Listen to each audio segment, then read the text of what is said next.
Welcome to I Am Well podcast. I am your host, Gemma, a nutritionist and mindset coach passionate about all things health and wellness.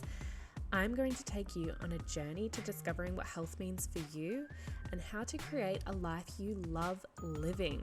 I'm on a mission to uplift those who feel overwhelmed with what it means to be healthy, reminding you, my listeners, that nutrition is only one aspect of health, and empower you to live your best life on your terms.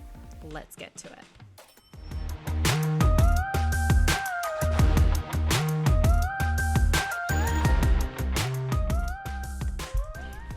Hi everyone. Can I just first start off by saying thank you so much to everyone who has reached out.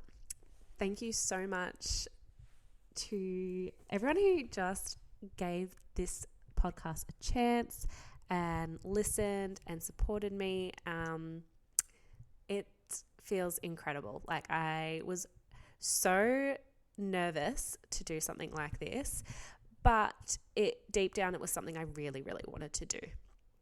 I really wanted to do it because I just feel like there's so much limited information out there, especially on women's health, and I just felt like there was something missing. And I know there's a different way of looking at nutrition now and what we can do as women, and it was just something that I was extremely passionate about. I really wanted to do, and I was holding myself back with my own limiting beliefs, thinking that, what we all do, where we just doubt ourselves.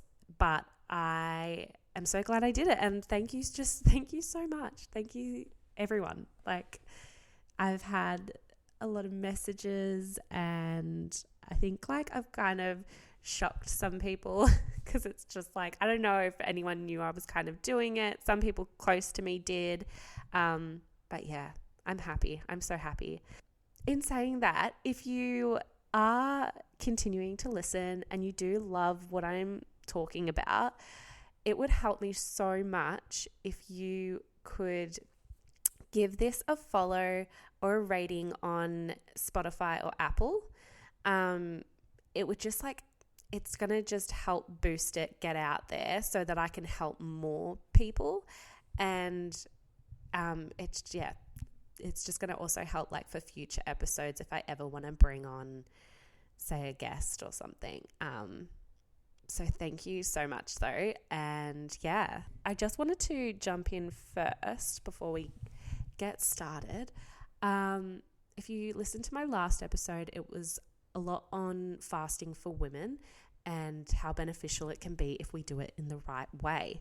I have had a lot of feedback when I've talked about fasting before, and a lot of women are interested, but they just need the help and guidance to get there. So I am actually holding a free informational session. It's online via Zoom.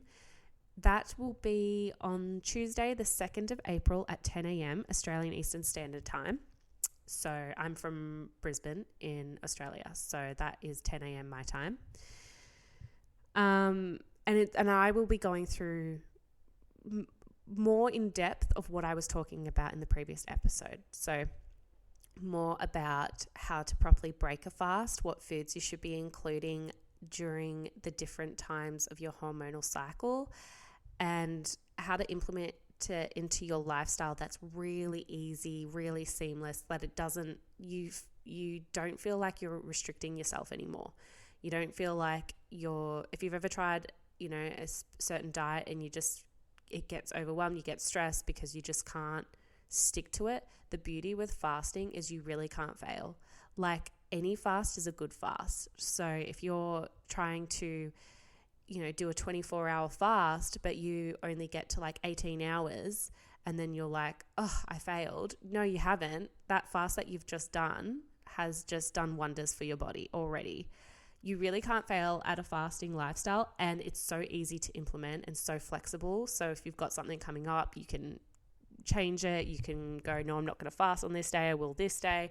And also it's really empowering as women when you get to know your hormonal cycle and you get to understand what it needs at different times. It's really empowering. You just get to know your own self. And I feel like this is like one of the reasons why it's given me a massive boost of self-confidence, self-worth, because I now understand what my body needs, if that makes sense.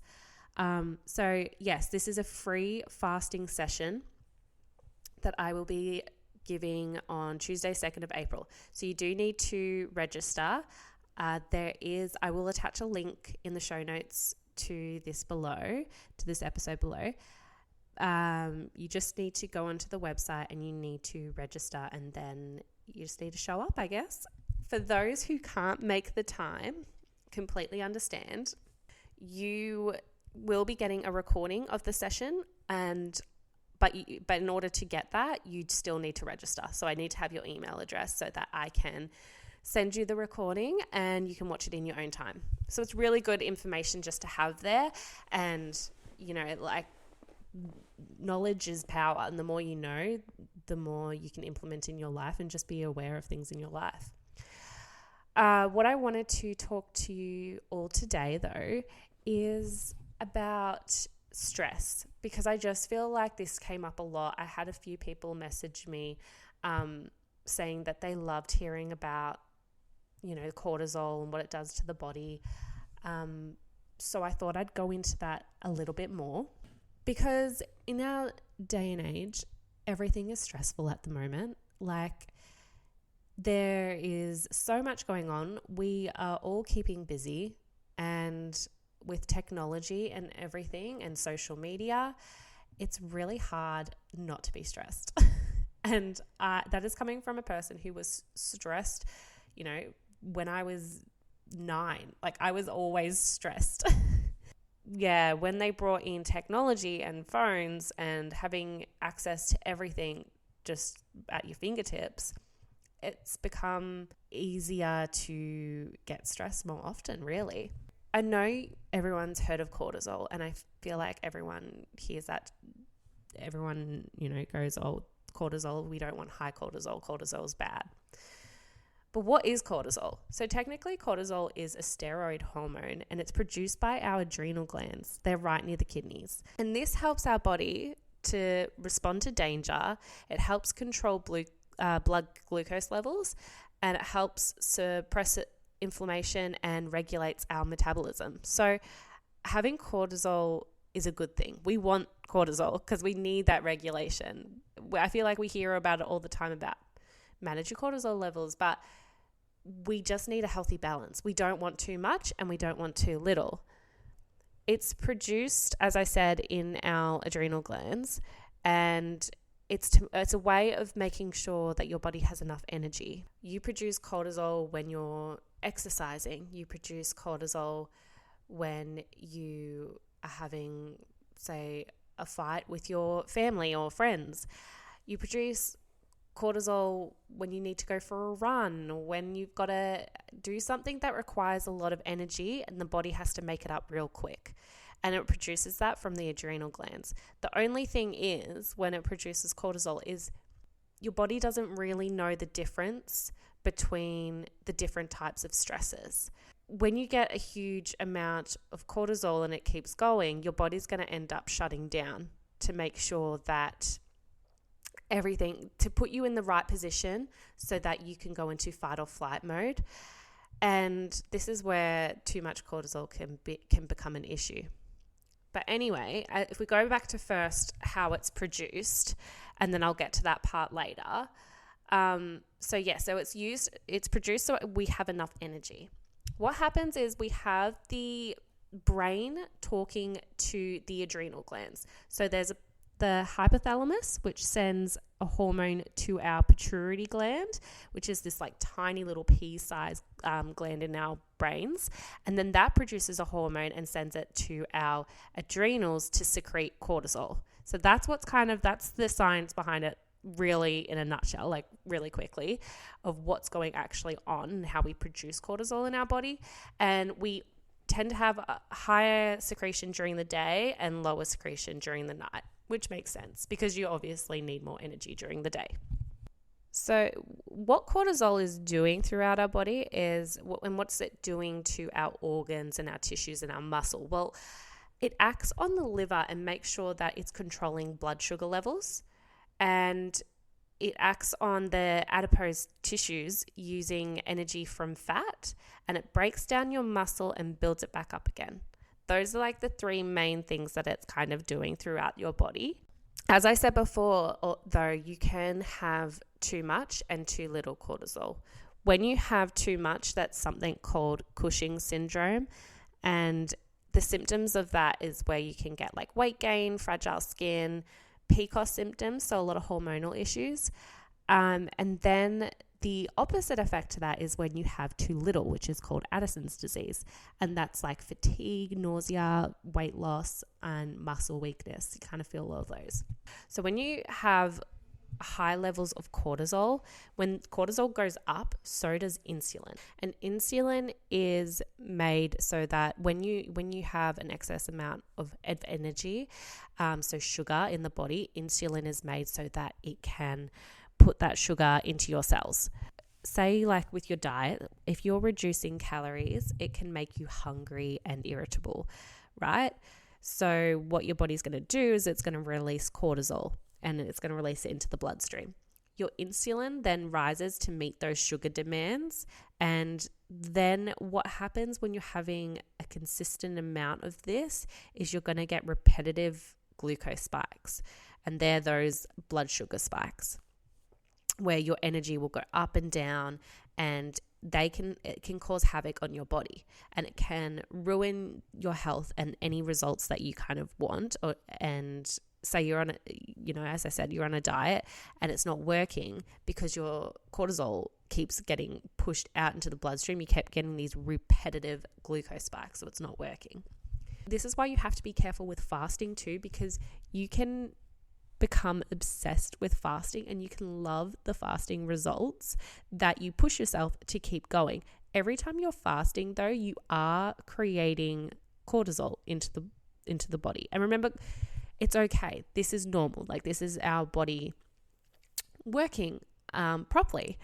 But when you push yourself too far or you're fasting at the wrong times, you can have too much cortisol, and then it can cause things in your body to shut down. So this is what I was saying earlier. When you have cortisol come through the body due to any sort of stress, your body doesn't know the different types of stress that's happening in your life. Say you're running late for work and you check your time, you're 10 minutes late and you've got to quickly go, but then you're stuck in traffic and this is making you so stressed. Your body then instantly produces cortisol and you go into the fight or flight mode. So your body is going to want to shut down your hormones, shut down everything, because it's getting ready for you to use this certain boost of energy. And that's why cortisol is produced, right? To create that instant energy. Well, that circumstance right there is exactly the same as your body thinking as if you're running away from a tiger that's about to kill you. It doesn't know the different types of stress. So that's why when you're doing fasting, you have to be really careful that you do it at certain times in your body, because if you, for example, the week before your period is when you're starting to produce progesterone, and your body needs all the help it can get to produce that progesterone. It needs all the nutrients that progesterone loves. And if it's not meeting that and you're fasting during that time, the body is going to go into shutdown mode, and the body is going to stop the production of progesterone and focus more on the issue at hand, which is your stress. So it's putting you in that fight or flight mode, getting you ready to fight that tiger. And the thing is, obviously, you're not fighting a tiger. So that's what we need to be wary of, especially the week before our period. So you don't really need to worry about this when your body's trying to produce estrogen.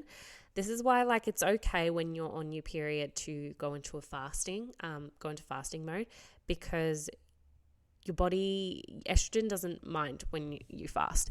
Estrogen isn't influenced by cortisol, but it suffers greatly by glucose and insulin. When they're high, then estrogen suffers. So this is why during this phase, you really want to have, like, focus more on high fat diet, like a keto diet, and less on carbohydrates during this time of estrogen production. But so that's like the week that you have your period. But the week before your period, when you're trying to produce progesterone cannot handle cortisol. It does not like cortisol. So it will get pushed down and cortisol will get higher, which is why when women get highly, highly stressed and then they don't have their period for months or have irregular periods, this is what's happening during that time. And the thing is, women actually can't handle stress like men can. And I hate to say that because, like, I am like the biggest feminist, like, you know, women can do anything. But technically, our bodies were made to procreate. We were not made to have a lot of stress coming through our bodies. And men were. And if you think back to, like, the hunter-gatherer times, that's what it was, right? Like, men get an instant burst of testosterone every 15 minutes, and this helps them hunt and things and just to keep going. Whereas women, we have our cycle, right? And we weren't built for stress because we were just built to have the times of, you know, where we're ovulating and feeling really good and then feeling really fertile, and then we'd get pregnant, and then we'd have, you know, the rest period where you either you menstruate or you are about to start your pregnancy journey. And this is the difference. And it's why actually our bodies were not designed to handle stress as much as men were. So that's what I think we all need to remember, is why it doesn't matter what you do, what diet you implement. If you are stressed consistently, your body will shut down, and it will shut down your hormones, and it will create havoc. And as I said earlier, like, excess cortisol can get stored as fat too. So you could be eating the perfect amount of calories, you could be on the perfect diet for you, and you're putting on weight still, or you're still having irregular periods, and you're like, but I have cut out, you know, all these toxic foods, I've cut out chemicals, I'm doing the work. What is it? It's because of how stressed you are and how much havoc that is playing on your body. This has been seen a lot with people who are having irregular periods, or people who have things such as polycystic ovary syndrome, PCOS. And with hormone, like trying to balance your hormones, you need to think of stress, also insulin levels. That's where you're having too many blood sugar spikes, and you're creating too much insulin, and therefore you'd then end up becoming insulin resistant. I will talk about this a little bit later at some point too, but really, really highly recommend, like, looking into all the information out there that we have now on blood sugar levels and what this can mean for our bodies. Because PCOS sufferers, people who are suffering with hormonal imbalances, if you could be having constant glucose spikes and you just don't realize, because we just, you know, the medical industry is like, it's all about trying to cure rather than prevent. So you don't really know that you're having a big spike, a blood sugar spike. Like, I mean, you might be feeling a burst of energy, and you might be feeling really hungry later on. But unless you're, like, fainting and then diagnosed with an autoimmune disease like diabetes or something, unfortunately the medical industry is not going to really care too much, and they're just going to wait until something has happened, and then they'll focus on your health. So everything I'm talking about, everything that I'm passionate about, is all about prevention. It's so you don't want to get to that point. You want to be thriving and feeling amazing now. You don't want to wait later on until you find out that, something happened and then it was like, oh yeah, it's because you did this. And it's like, well, why didn't anyone tell me that? This is why I'm obsessed with all the information on blood sugar levels at the moment, because it is a way that you can understand your own body's needs. And I mean, you can only really know if you get it tested, so you can get glucose monitors. I actually got one today and I'm testing it out on myself. So I will update you all, but it's just a way of how I can see what foods are spiking my blood sugar levels and what foods aren't, because everyone is different. There's so many different variables as to why yours is spiking or not. It can literally be the microbes in your gut. You've got some microbes that get really hungry after certain foods or crave certain foods, and some others that don't. And that's why everyone spikes differently. Someone could have coffee and straight away feel really shaky and really faint after, and someone can have coffee and they don't feel a thing and they need more. Everyone is different, and that's why I'm using a continuous glucose monitor on myself, because I just want to have more knowledge on what foods are impacting me and whether I know it or not. So anyway, what we can do, what can we do when we have too much cortisol going through the body, right? Well, the main thing to get cortisol brought down is you actually want to bring on the other hormone called oxytocin, which I'm sure you've heard of. It's the happy hormone, the loving hormone. So when you're feeling really loved, when you're feeling really grateful, that hormone it's like in this hierarchy. If you think of the hierarchy, it's the number one that's going to control your cortisol. It's going to control all the other hormones in your body, and it's going to help balance them out. So in times of stress, when your body is producing cortisol, if you can bring on oxytocin, it straight away switches off cortisol, straight away shuts it down. We forget how clever and smart our bodies are and how amazing they are at healing. And when you think of it in those scientific ways, and you're like, all I have to do is think of something that I'm grateful for right now, or think of a time that made me feel really loved, and then instantly my body can switch off that cortisol and can help prevent all the illnesses and hormonal imbalances in my body. It's that just way of thinking is just amazing.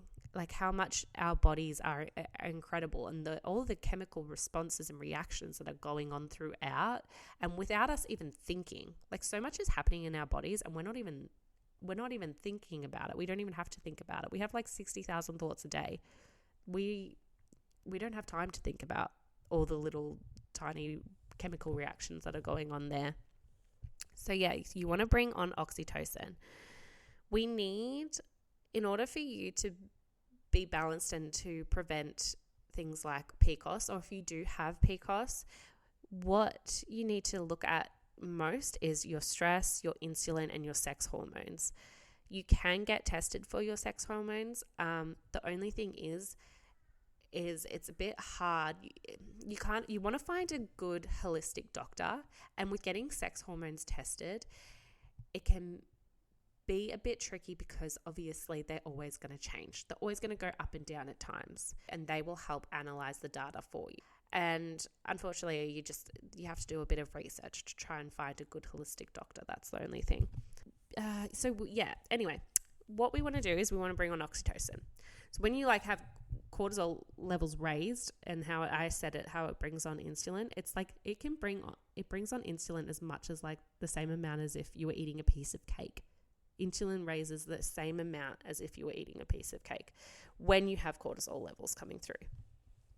But fasting also reverses the effects, which you now all know I love. So fasting actually improves your neurotransmitters in your brain, and they can help calm you. Isn't that crazy? I just always got taught, that never skip a meal. It's not good for you and your body. But there are so many benefits to fasting, and your body is clever. Your body is smart. When you're going into fasting, it goes into healing mode. Remember that.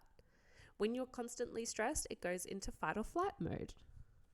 It's designed, it's like a program. It is designed to kickstart things when it feels excess amounts of cortisol. You don't have to tell it what to do. It just knows what to do. So women need oxytocin though. Women need this hormone to balance, to feel in harmony, which is why I'm so all about health and wellness and, journaling and meditating and also just finding connection.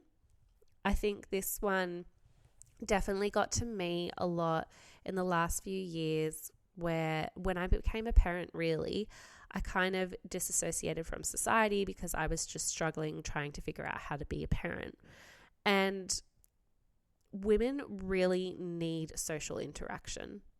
Whether you feel like you do personally or not, it's proven, like science, women do need to have that social interaction to feel the love hormone, oxytocin, to also feel part of a community.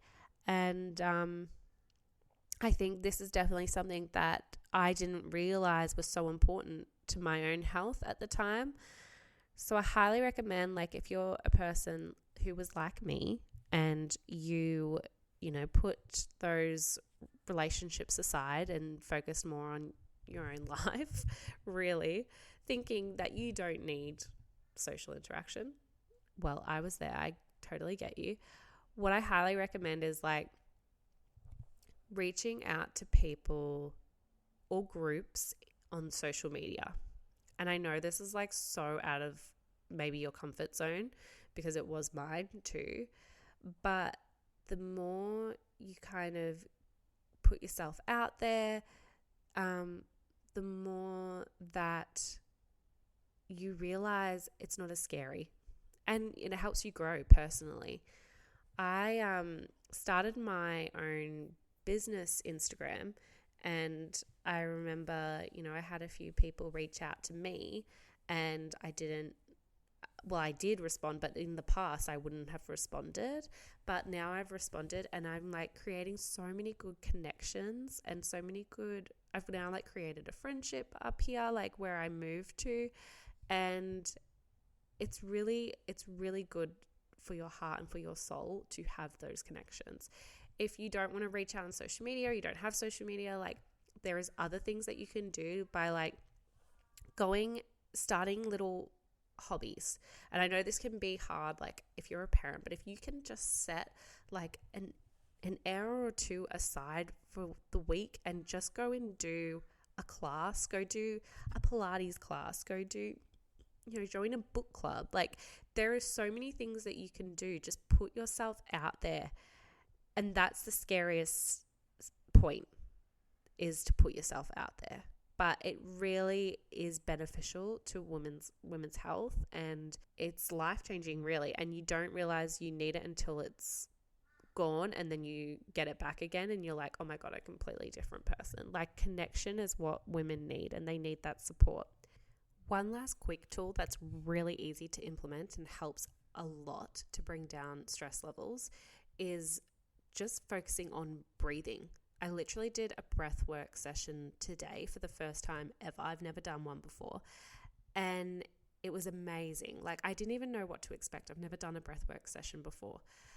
But it's amazing how much focusing on our breath can, trick the nervous system into calming itself and completely removing any feelings of stress, and how quickly it can do that. You don't need to have a breathwork session if you just want to quickly bring down those stress levels. You could literally just focus on breathing, by taking those 6 deep breaths in and releasing in through the nose, out through the mouth, and instantly it will calm you. So breath is a huge one. I just wanted to mention that because I literally had a breathwork session before I started recording this. Overall, you want to focus on bringing in that oxytocin. You want to work on minimizing stress. And cortisol is not bad, but we do need it balanced. And in this day and age, it is hard to do that. But I hope this episode helped, though. If you, as I said, if you like what I'm saying or you just want to support me in any way, I really would appreciate it if you would give this a follow or a rating on Apple and Spotify and give it a share, like share it out there. It would just help me so much. And just thank you for listening. Like, I'm so like overwhelmed. But yeah, anyway, I hope this helped, and have a great day, everyone, and I'll see you next time. Okay, bye.